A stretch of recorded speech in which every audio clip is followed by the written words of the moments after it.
ठीक है दोस्तों, मेरे पास आपके लिए डगलस मरे से एक जबरदस्त चीज है। मैंने ये क्लिप नहीं देखी पर इसके बारे में बहुत सुना है। तो ये डगलस मरे हैं जो पीबीडी के पॉडकास्ट में इस्लाम की धज्जियां उड़ा रहे हैं। पैट्रिक बेट डेविड, चलिए सुनते हैं। हमारे समाजों में जो चीजें कामयाब रही हैं उन्हें पहचानने में गहरी असफलता है। मुझे लगता है हम सोने के अंडे देने वाली मुर्गी को यह कहकर मारने का खतरा मोल ले रहे हैं कि उसके अंडे उतने सुनहरे नहीं हैं। और हमारे समाज में जो चीजें काम करती हैं वे बहुत बुनियादी हैं। संविधान के निर्माताओं ने जो महसूस किया, मेरा मतलब है शायद ये दुनिया की एकमात्र सफल क्रांति है। उन्होंने महसूस किया कि अंतरात्मा की स्वतंत्रता, बोलने की स्वतंत्रता जैसी चीजें बिल्कुल आधारशिला हैं। अगर ये नहीं मिलती तो कुछ नहीं हो सकता था। अगर आप अभिव्यक्ति, विश्वास और पूजा की स्वतंत्रता में विश्वास नहीं करते तो कई समस्याएं होती हैं। असल में जैसा मैं देखता हूं, ये इस पर निर्भर है कि अगर आप गलत हैं तो उसे सुधार नहीं सकते। अगर आप गलत हैं, आप उसे सुधार नहीं सकते। अच्छी बात है, इसे विस्तार से समझाइए। तो यही बात जॉन स्टुअर्ट मिल, उदाहरण के लिए, जो स्वतंत्रता के महान दार्शनिकों में से एक हैं, अपनी सबसे प्रसिद्ध कृतियों में से एक में विस्तार से समझाते हैं। आपको उस गलती से बाहर होना चाहिए। आपको गलती को पहचानने में सक्षम होना चाहिए। लेकिन अगर आप खुद गलत हैं तो हाँ, आप उसे ठीक नहीं कर सकते। अच्छी बात कही। मुझे एक पीबीडी मिला। अभिव्यक्ति की स्वतंत्रता। समाज में अभिव्यक्ति की स्वतंत्रता की आवश्यकता इसलिए भी होती है क्योंकि अगर आप गलत हैं तो आपको यह जानना जरूरी है कि आप गलत हैं। उदाहरण के लिए, अगर अर्थव्यवस्था ठीक से नहीं चल रही है तो उसे वैसे ही न चलाएं, बल्कि आंख कान खुले रखें ताकि कोई कारगर सिस्टम देख सकें। और वैसे मुझे बाजारों के बारे में जो एक दिलचस्प बात लगती है दोस्तों, वो है उनकी दिशा बदलने की क्षमता। एक तरह से वैसे ये थोड़ा सा राजनेताओं के मुद्दे पर वापस जाता है। मेरी एक वजह जो मुझे बाजार के लोगों के सोचने के तरीके में दिलचस्पी है, वो ये है कि ये तरीका राजनेताओं के सोचने के तरीके से बहुत बहुत अलग है। राजनेता दीवार देखकर भी उसी या तेज गति से उसकी ओर बढ़ते हैं। आप बार बार दीवार कहते हैं और वे टकरा जाते हैं। बाजार से जुड़े किसी व्यक्ति से आप कहें दीवार, तो वो हट जाता है। ये एक बहुत बहुत अलग प्रवृत्ति है। अब लेकिन इस पर वापस आते हैं। अगर आप गलती में हैं तो खुद को सुधारने की क्षमता बिल्कुल जरूरी है। कई सदियों से इस्लामी दुनिया के अधिकांश हिस्सों में जो जानकारी उपलब्ध नहीं रही है, उसने गहरा ठहराव पैदा कर दिया है। उन समाजों में गहरा ठहराव आ गया है। और जैसा कि मैं देखता हूं, कतर और सऊदी अरब जैसे तेल संपन्न देश, हालांकि सऊदी इस समय दिलचस्प रूप से बदलाव कर रहा है, वास्तव में बहुत सफल हैं। वे उसी स्थिति में हैं जिसमें यूरोपीय राजशाही 14वीं, 15वीं, 16वीं शताब्दी में थी। मान लीजिए, जब वे अर्थव्यवस्था को बढ़ा नहीं सकते थे। ऐसा कोई विचार ही नहीं था। वास्तव में उन दिनों आपके पास संसाधन थे, भेड़ें और फसलें, जैसे आज खाड़ी देशों के पास तेल है। लेकिन वो पैसा कुछ ही लोगों के पास था और उनसे पैसा निकालने का कोई और तरीका नहीं था सिवाय इसके कि किसी न किसी तरह के कर के रूप में उन्हें और निचोड़ा जाए या किसी पड़ोसी पर आक्रमण करके उनकी चीजें छीन ली जाएं। मुझे लगता है मुस्लिम दुनिया का बड़ा हिस्सा वैसी तरक्की नहीं कर पाई जैसी पश्चिमी देशों ने पिछली सदियों में की है। 100%। इससे कई चीजें होती हैं, उनमें से एक है गहरी नाराजगी। एक अहम बात, मैंने डगलस मरे का वीडियो देखा जहां वे कतर में थे और एक मुस्लिम महिला ने कहा कि आप जानते हैं ये आर्थिक प्रवासी है। एक मुस्लिम पुरुष ने कहा ये आर्थिक प्रवासी है। ये इसलिए है क्योंकि आपने उनकी संपत्ति लूटी है। आज भी अफ्रीकी और तीसरी दुनिया के देश अपनी संपत्ति निर्यात कर रहे हैं। उनके नेता संपत्ति चुराकर आपके देशों में भेज रहे हैं। वे अब भी पश्चिम को दोष देते हैं, अपने नेताओं पर गुस्सा नहीं होते जो उनका खून चूस रहे हैं। पश्चिमी लोगों के पास भी समस्याएं थी, लेकिन एक समय के बाद आपको खुद को सुधारना होता है। इसी वजह से मुझे चीन के लिए बहुत सम्मान है। ठीक है, चीन भी कह सकता था, जैसे अफीम युद्ध आदि। और ये अच्छी बात है, उन्होंने इसका उतना ही फायदा उठाया जितना ठीक था। कि हम एक महान राष्ट्र हैं, हम सभ्यता के केंद्र रहे हैं, हम 2000 सालों से मौजूद हैं। हमने बारूद और ये सब चीज़ें ईजाद की। हाँ, और ये सदी चीन की है। देखो, 20-30 सालों में उन्होंने ऐसी शहरें बना दी जिन्हें पहचानना मुश्किल है। मैं उनकी विधियों से सहमत नहीं। ना मैं कम्युनिस्ट हूँ, ना अधिनायकवादी राज्य पसंद हैं, लेकिन उन्होंने और तेल डाला है। माफ़ कीजिए, उन्होंने 20 साल में जितना सीमेंट इस्तेमाल किया उतना अमेरिका ने पूरी 20वीं सदी में नहीं किया। तो महान लोग उठ खड़े होते हैं, वे खुद को सुधारते हैं। लेकिन मुसलमानों, तुमने हम पर बम गिराए, ये सब किया, और साथ ही अपनी किसी भी कमी को पहचाने बिना। यही है मुस्लिम दुनिया। इसी वजह से मैं कहता हूं कि वे सफल नहीं होंगे। यह भी जो वे कर रहे हैं, और वे प्रचार कर रहे हैं कि सैकड़ों इस्लामी मौलवियों ने कहा है, हाँ, हम पश्चिम को जीतने जा रहे हैं। पश्चिम हमारा है, इसे देखो, इसे देखो। यह वायरल ट्वीट अभी हाल ही में आया था। यह ट्वीट वायरल हो रहा था।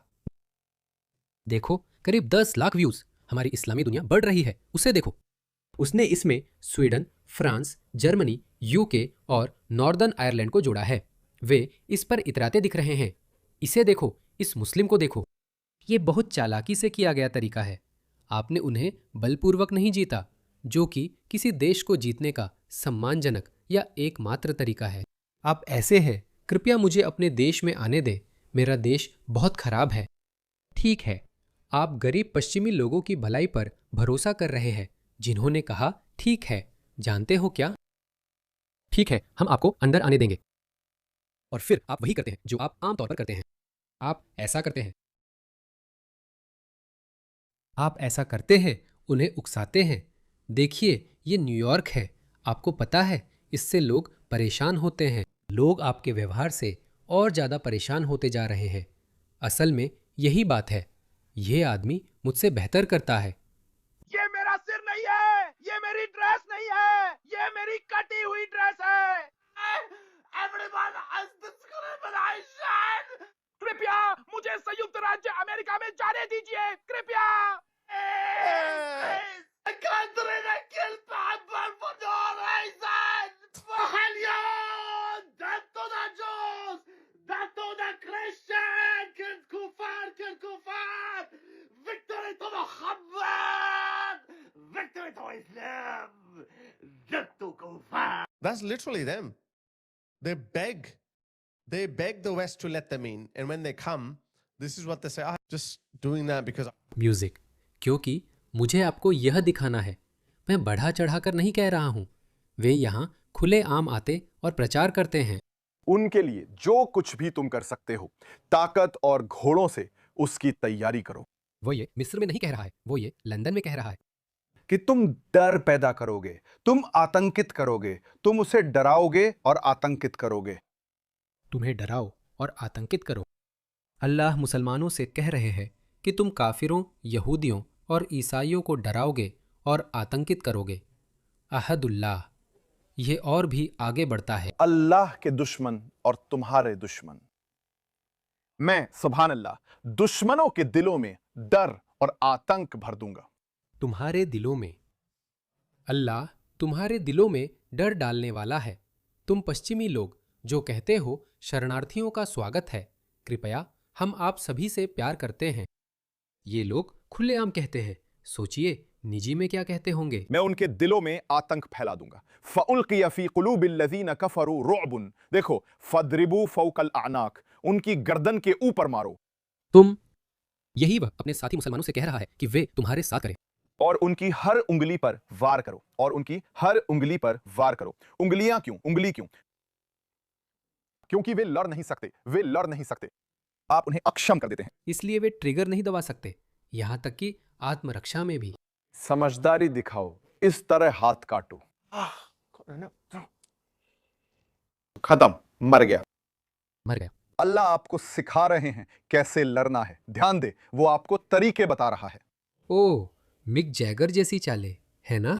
सुभान अल्लाह ने कहा, उनकी उंगलियां काट दो ताकि वे पलटकर न लड़ सके।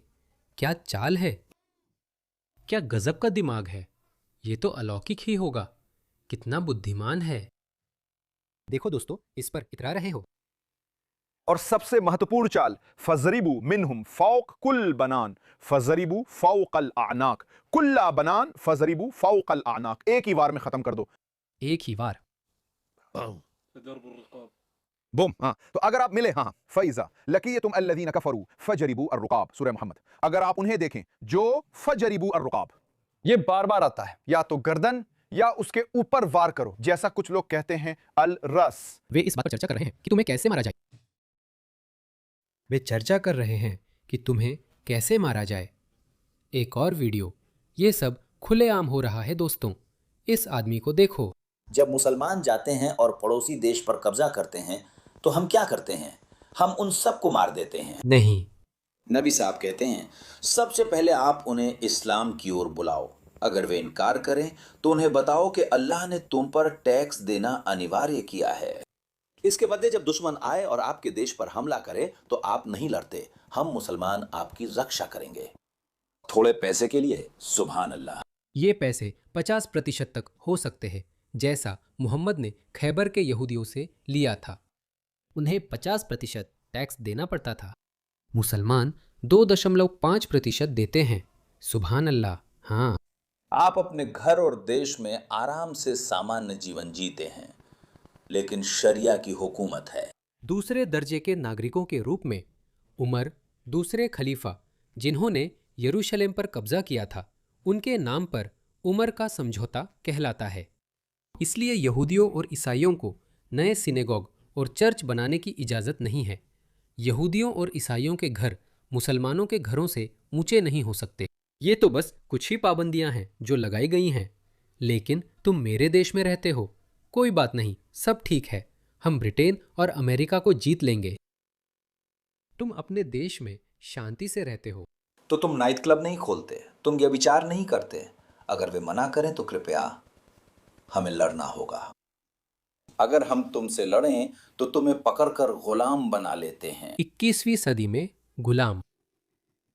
और हम तुम्हारी जमीन ले लेते हैं और तुम्हें भगा देते हैं क्योंकि तुम मना कर देते हो। और वैसे हम तुम्हारी औरतों को भी ले लेते हैं।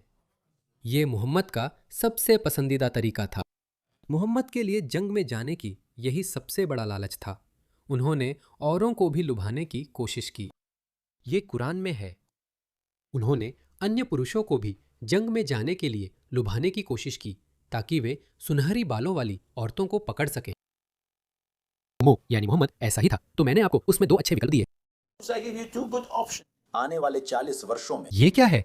अगर हम आपसे लड़कर आपको पकड़ लें तो आप हमारे गुलाम बन जाते हैं, आपकी जमीन भी ले लेते हैं और आप विरुक ले लेते हैं क्योंकि आप मना करते हैं। मैं आपको 2 विकल्प देता हूं कि अगले 40-50 सालों में मुसलमान उतने मजबूत होंगे जितना होना चाहिए।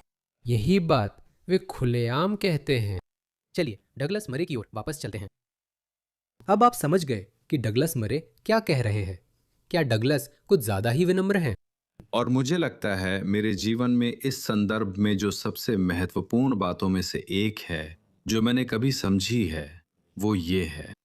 इस्लामी दुनिया में एक खास समस्या है जिसके बारे में लोग ज्यादा बात नहीं करते, लेकिन वो ये है कि कुरान को इंसान के लिए ईश्वर का अंतिम रहस्योद्घाटन माना जाता है। अंतिम रहस्योद्घाटन, इसके बाद कोई और नहीं है। अब्राहमिक धर्मों के सभी पूर्व रहस्योद्घाटन इस्लाम में शामिल है। अगर आप अंतिम वचन के प्राप्तकर्ता हैं और आप उस वचन के अनुयायी हैं, उस पैगंबर के अनुयायी हैं और उस ईश्वर के अनुयायी हैं, तो आपका समाज क्यों नहीं चल रहा है? और दूसरे समाज ठीक से क्यों चल रहे हैं? आसान है। ये आप लोगों की वजह से है। ये पश्चिम की वजह से है, हिंदुओं की वजह से है, यहूदियों की वजह से है, ईसाइयों की वजह से है। ये तुम्हारी वजह से है। हम बिल्कुल परिपूर्ण हैं। अल्लाह सुब्हानहू व तआला ने हमें समाज बनाने के लिए एक परफेक्ट नियमावली दी है। और मैं मजाक नहीं कर रहा हूँ। पाकिस्तान में लोग सच में यही कहते हैं। मैं पाकिस्तान से अच्छी तरह वाकिफ हूँ। पाकिस्तान एक प्रारंभिक लोकतंत्र है। वहाँ ब्रिटिश संसदीय लोकतंत्र है। यह एक मिश्रित व्यवस्था है। वहाँ असल में शरीयत लागू नहीं है। वहाँ एक सलाहकार समिति है, इस्लामिक शरीयत काउंसिल या कुछ ऐसा, जहाँ वे पाकिस्तान सरकार को सलाह देते हैं कि देखिए यह खतरनाक रास्ता है, आपको इससे बाहर निकलना चाहिए। उदाहरण के लिए पाकिस्तानी नागरिक समाज घरेलू हिंसा के खिलाफ कानून नहीं बना सकता क्योंकि कुरान में पत्नी की पिटाई को मान्यता दी गई है। हर बार जब पाकिस्तान घरेलू हिंसा रोकने का कानून लाने की कोशिश करता है, मौलवी विरोध करते हैं और कहते हैं आप ऐसा नहीं कर सकते, फिर वे चुप हो जाते हैं। बाल विवाह पाकिस्तान में इसके खिलाफ कानून नहीं बन सकता क्योंकि मोहम्मद ने 9 साल की लड़की से संबंध बनाए थे। यह एक सीधा स्पष्ट तर्क है जो मुस्लिम इस्लामिस्ट पेश करते हैं जब भी कोई कोशिश होती है। तो वे क्या कहते हैं? वे वास्तव में अपनी बात पर अड़ जाते हैं। वे कहते हैं कि पाकिस्तान इसलिए फर्स्ट वर्ल्ड देश नहीं बन पाया क्योंकि हमने अपना रास्ता खो दिया। हम ये ब्रिटिश लोकतांत्रिक प्रणाली क्यों अपना रहे हैं? हमें खिलाफत होनी चाहिए। हमें खिलाफत होनी चाहिए। इसीलिए खिलाफत की इच्छा होती है। इसी वजह से ISIS इतना सफल रहा। इसीलिए तालिबान अफगानिस्तान को अफगानिस्तान का इस्लामी अमीरात कहते हैं। इसीलिए उन्होंने गुलामी, पत्नी की पिटाई और महिलाओं को पूरी तरह से नागरिक समाज से बाहर करना फिर से शुरू कर दिया है। उन्हें उनके घरों तक सीमित कर दिया गया है क्योंकि उनके पास एक सिस्टम है। उनके पास वाकई एक सिस्टम है। तो इन लोगों में से बहुत से लोग ऐसा कहते हैं, अगर हम इस्लाम के शुद्धतावादी रूप में वापस जाए और अपने देश को कुरान की शिक्षाओं और मोहम्मद के उदाहरण के अनुसार चलाएं, तो हम फिर से नंबर 1 बन जाएंगे दुनिया में। हम फिर से दुनिया पर विजय प्राप्त कर लेंगे। कुछ वैसा ही जैसा उस मौलवी ने कहा था कि 40-50 साल में ऐसा होगा। ये लोग बेहद भ्रमित हैं। हम उन पर बमबारी इसलिए करते हैं क्योंकि वे अपनी भ्रांति में हद पार कर जाते हैं और फिर से यरूशलेम पर कब्जा करना चाहते हैं। वे यरूशलेम को लेकर पागल हैं।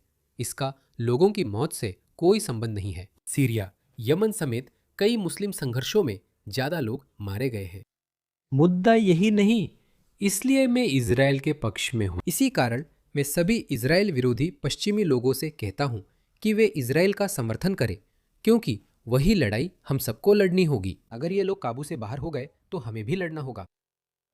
वे यरूशलेम पर कब्जा कर सभी यहूदियों को मारना चाहते हैं जैसा मोहम्मद ने पहले से भविष्यवाणी की थी, और इसी वजह से वे आपा खो बैठते हैं और इसी वजह से पश्चिम को जवाब देना पड़ता है। इसी वजह से इजराइल को उन पर बमबारी करनी पड़ती है। ये इतना ही सीधा है। मुझे लगता है कि ये मुस्लिम दुनिया के बड़े हिस्से में एक गहरी मनोवैज्ञानिक समस्या है कि हमने सोचा था कि हमें चुना गया है, हम धार्मिक रूप से विजेता हैं, हमें अंतिम रहस्य उद्घाटन मिला है। और मुझे लगता है वैसे कि मुस्लिम दुनिया के बड़े हिस्से में जो अमेरिका विरोध, ज़ायनिज़्म विरोध और पश्चिम विरोध है, उसकी जड़ में कहीं ना कहीं यही बात है। 100% सही डगलस। वे हमसे बेहतर कैसे कर रहे हैं जबकि हमें बताया गया था कि हम सबसे अच्छे हैं। और मुझे लगता है कि इससे गंभीर नाराजगी और मानसिक द्वंद्व पैदा होता है। ये उन वजहों में से एक है कि मुस्लिम दुनिया साजिशी सिद्धांतों के प्रति इतनी संवेदनशील है। और वे जलते हैं, वे सचमुच जलते हैं। मैंने ब्रिटिश पाकिस्तानी डॉक्टर, बहुत पढ़े लिखे, बहुत उदार लोगों को रूस का समर्थन करते देखा है। वे रूस का समर्थन करते हैं, वे चीन का समर्थन करते हैं क्योंकि वे पश्चिम से नफरत करते हैं, वे अमेरिका से नफरत करते हैं।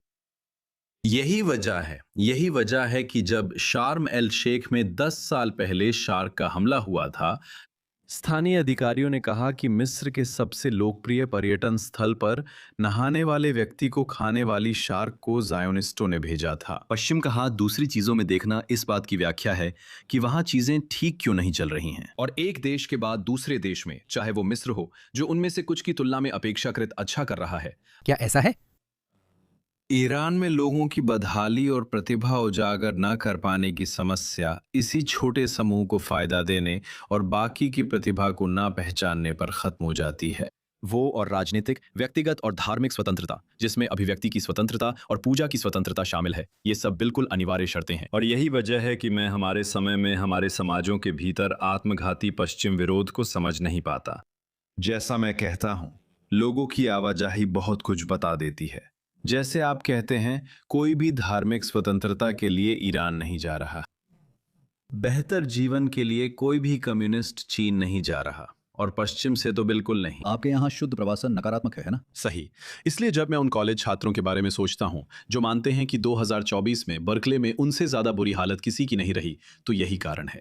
मुझे हैरानी होती है कि क्या आपको दिखता नहीं कि पूरी दुनिया यहाँ आना चाहती है?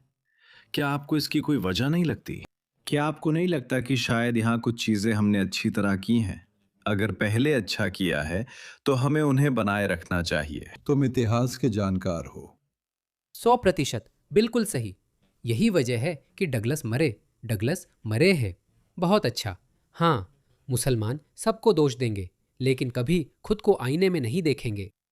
वो ऐसा कभी नहीं करेंगे। ये उनकी सामाजिक डीएनए में है। वे पश्चिम को दोष देते हैं और मस्जिदों में अमेरिका के पतन की दुआ करते हैं, यहाँ तक कि अमेरिकी मस्जिदों में भी। मैंने तुम्हें कई वीडियोस दिखाए हैं।